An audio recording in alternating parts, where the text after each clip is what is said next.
Hi, it's Polly with Get Busy Thriving, and I'm here on a beautiful day at the Roaring Fork River outside of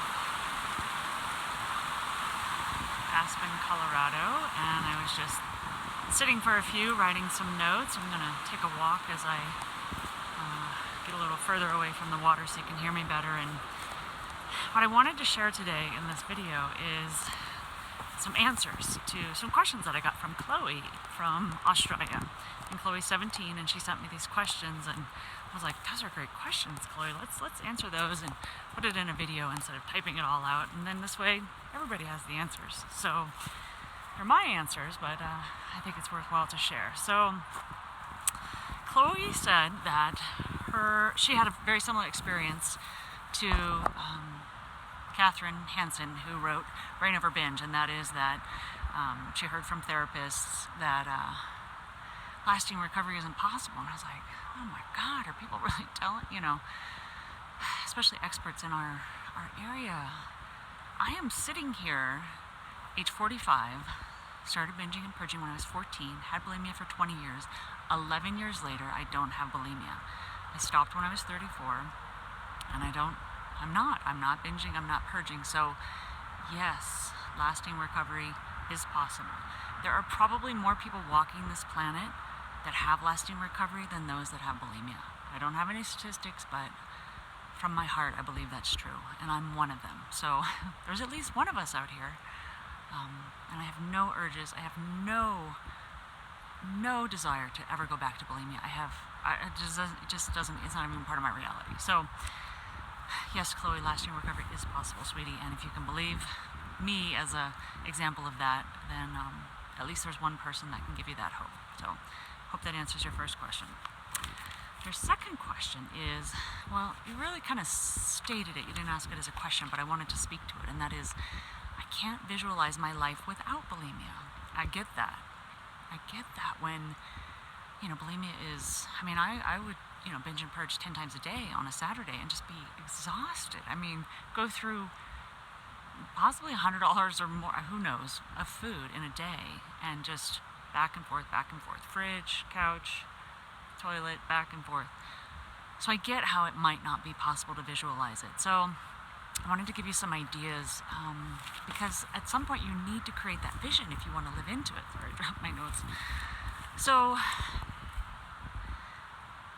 perhaps modeling the way that I live, or at least me sharing some things with you, will give you some ideas. And just looking at people who just sort of operate in your life normally and going, wow, they think about food like this, or they think about their body like this, and just studying the people around you. So I took some notes on some things that I thought were different about my life now than they used to be back in the bulimia days. And that is, I'm a very active athlete right now. I'm doing a triathlon in about a week, and just have really gotten into a peak state of fitness. And so food for me is fuel, and I've studied a lot of nutrition, as a lot of bulimics I think do. We get a little food obsessed, and I would say I'm more obsessed with how to take care of myself. My number one value is health and vitality. So I look at all the things that contribute or take away from that. So food to me, food, fluids, chemicals, the shampoo that I use, the lotions I put on my body, they're all impacting my body. I've learned a lot about the toxins that we take in from our environment and how to detoxify with cleanses and things like that. But essentially I look at food as fuel, and my body is like, I don't want to say it's like a garbage can, but it's a processing plant. Let's say it's what I put in will create better fuel for me to have a better race, to be more energetic. So my mindset is, food is my fuel. My hydration is, it's like the blood that flows through me. It's how well things move around. So food is my fuel. It's not something evil. It's not. I don't have fears of food. I think I used to. I don't have any fears of food. There's foods that, as an athlete wanting peak fitness, I don't eat certain foods, or I eat them in small amounts. I know that it doesn't serve my ultimate goal, my ultimate value, which is health and vitality. Number two, and this is a big one, because I think food and body go largely together when you're wrapped up in an eating disorder. And there's a lot that I could say about that, but I just wanted to tell you where I am now in terms of my body. So I'm loving my body as best as I can. And I would say if there's a part of my body that became a target for my self-hatred and self-loathing and not good enough and stuff, it's my abdomen, right? And I see lots of pictures of people posting on their abdomen or their six-pack or their love handles and all that stuff.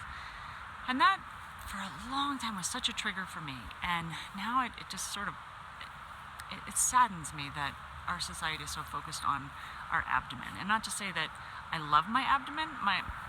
As a top athlete now and in the best shape of my life, yeah, my abdomen looks a lot better than it probably ever has in my life. But it's not the focus. Like I just don't give it the attention that I used to. Instead, I focus on what can I love about my body, you know? And I'm aging and I'm getting wrinkles and adjusting to that. And, someone asked me for my ID the other day and I was like, bless your heart. Thank you for, reminding me that, that I still have youth in me and it's how old we feel. So loving our body, I think, is a process. It's part of loving yourself. And I wouldn't say that I love all of me every day. I wake up in the morning and I go, oof, rough morning, right? But I just don't obsess about it. I don't add unto any negative self-talk. I just go, it's all right. A part of me can have a bad opinion about something. Miss Perfect is telling me, this isn't right or that's not good enough. Well, screw you, Miss Perfect. That's what I say. And I go about caring for myself, or I shift my focus. And this one, the next one I want to share is about removing temptations. And I think that not only in the midst of trying to, create lasting recovery, but even afterward, I just, 11 years later, I still just don't, I think your environment really has a lot to do with it. Your physical environment, the things that you have around your house, if you have a messy house or messy areas, or it impacts your psychology. So if there's a drawer that maybe everything's okay and then you have a crappy drawer that, clean that up, or you don't keep your car clean or something, those things, they wear on your energy. So I do my best to keep my energy and my surroundings as feeling good as possible. And I could go do a whole video on that, but environment, and that pertains to what I keep in my pantry or in my refrigerator. And I just don't bring home, and the choices are made at the grocery store. I would say in the throes of bulimia, it didn't matter if I came home with it or without it, I would go to the store and buy it. Well, now that just seems like a waste to me because I've trained myself out of it. But I don't bring home things that could create temptation, meaning things that, so for example, chocolate used to be a big temptation or a crutch or something that I thought I needed a lot of. And I've had a couple of experiences, I'd say in the past year, where and I got to the point where I was eating just really, let's call it rich, high quality chocolate, expensive, organic, and I just got more and more picky about the chocolate that I was eating, just as my taste buds changed, because I don't like a lot of sugar anymore. Just when you start to live more cleanly, things that toxify your body, like extra sugars and chemicals and stuff like that, you're more sensitive to it. So I don't do just a lot of sugars in my body. It just has a different taste to me these days. And that is a big shift, because my huge binge food used to be ice creams and donuts and cookies and all things sweets, a lot of carbs. And what I want to say is, I don't bring home pieces of chocolate anymore, because what happened is I had a couple of not great experiences with some chocolate. Like, I'd eat some chocolate, maybe I was full already and I sort of reached for some chocolate, and it was like, it just was kind of blah. And I reinforced that, because our brain picks up on patterns from us, like, oh, this is good, or, oh, I don't want to do that anymore. And I reinforced that pattern. When I noticed that chocolate wasn't tasting good, I was like, perfect, yeah, brain, this chocolate's not tasting so good. Boy, I spent some money on this, and I just kind of thought about it for a while, and I reinforced that. And so another time, not too much later, same experience. I ate some chocolate, and it was like, So I reinforced it again. I just told myself, yeah, chocolate's not really doing it for me. This doesn't have the same pow as it used to. And so I was sending signals to my brain like, chocolate isn't all that great. Chocolate doesn't make me feel good. Chocolate isn't love. Chocolate doesn't soothe me, like it used to. And now I don't crave chocolate. Once in a while, I'll feel like some chocolate, but it's not the same. And I certainly don't buy it to bring it home so that, like that crutch or that reminder, it's not easily available. And that applies to anything, smoking, drinking, turning off your phone if you are addicted to Facebook or Instagram or something. The next one I want to share with you is affirmations. So this ties in. I'm actually going to talk about this, Chloe, in relationship to your third question. So your last one was, I can't trust that it'll last. I'll have a little bit of recovery and then, I'll fall back, maybe a week or two or a couple of days or even a month, and I'll fall back. I just don't trust that, it's lasting. And I get that. I lived that way for 15 or more years. I maybe have 6 months or something, and then I was back. And what I've noticed is a couple of things there. So it goes back to that visualizing that I was just talking about. So I think you really need a compelling vision. And the second one is and what I mean by that is like there's a turning point where your vision of your future changes. So for me, when it was a decision that how I was going to be in my life, because I had done this once before with smoking as a teenager. I had smoked from age 13 to 20, and then I said enough, and it was like I don't see the rest of my life as a smoker, so that just wasn't who I was, and I was able to quit smoking as a New Year's Eve thing, and I never smoked again. Haven't smoked 25 whatever years, and this can also apply to bulimia. I've done some interviews, and it happened for me too, where there's a moment where you change your mind. You literally have a new picture, and it's like you build a wall, and it's like there's no going back. Burn the bridges, whatever you want to call it. And the brain almost can't remember going back to it. And it might send you some signals, but the wall is so there because you're so clear about your future vision that you don't fall into those old patterns. So if that happens for you, fantastic, because then you just sort of reinforce that. And I want to say that's the easiest way because it felt easier to me. The other way that I have seen, and I can help you along with and reinforce this, is if you can't create that breakthrough moment, that aha moment, that clear visual, like, yes, this is who I am, and you make that decision and you build that wall. So there's a wall between you and your old life, is you reinforce it, you create new patterns. And so when you say, I can't trust myself that it'll last, well, for 15 something years, I was actually unbuilding trust with myself. Imagine if you had someone in your life that,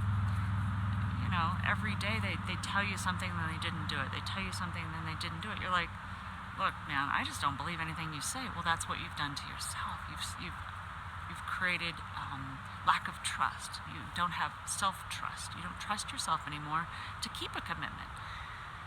You can change that. That's the good news.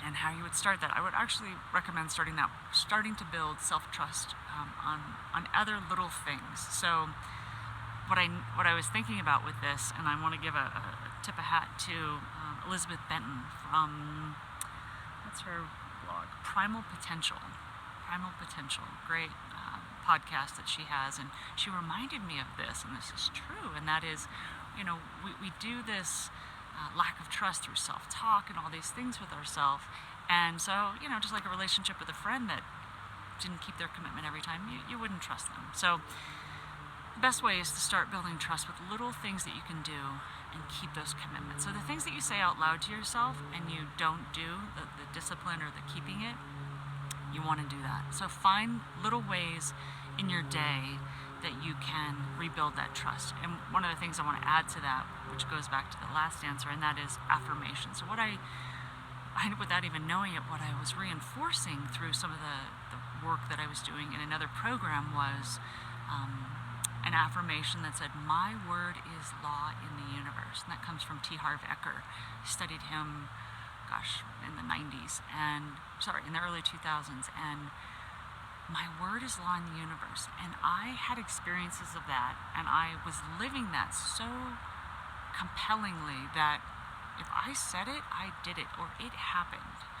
And I gained that trust by saying it and seeing it, saying it and showing up as that.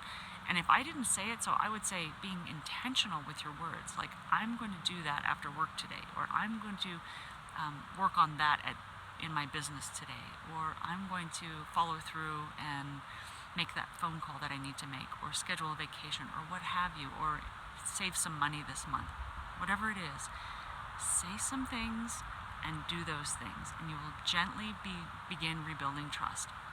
So that kind of underlying feeling that you have, like I don't trust myself if I keep this commitment, keep it in other areas, and then you will see that you feel like you're a person of your word, because you'll rebuild that trust. Just as if you had a friend that, let's say you made them jump through some hoops, or you put some things out there for them to step into the relationship and trust, be able to trust them again. Like they say they're going to meet you somewhere, or they're going to do something for you, or you can count on them when you need something, and they come through. You will trust them again. So do that for yourself. So find some things that, not necessarily with food or what have you, that you can rebuild that trust with yourself. And I think that will really help. Let's see if there's anything else. Self-talk. Okay, self-talk. So reaffirm to yourself that you trust yourself. So don't listen to the negative Nelly, the Miss Perfect in your mind. Just soften that voice. Be the hall monitor of your mind, and tell it, I don't need to hear that. And then reinforce. Take a moment when you hear those negative thoughts to say, no, that's not what I'm thinking. This is the new thought. This is who I am. And start reinforcing that. There's new affirmative self-love affirmations and confirmations to yourself.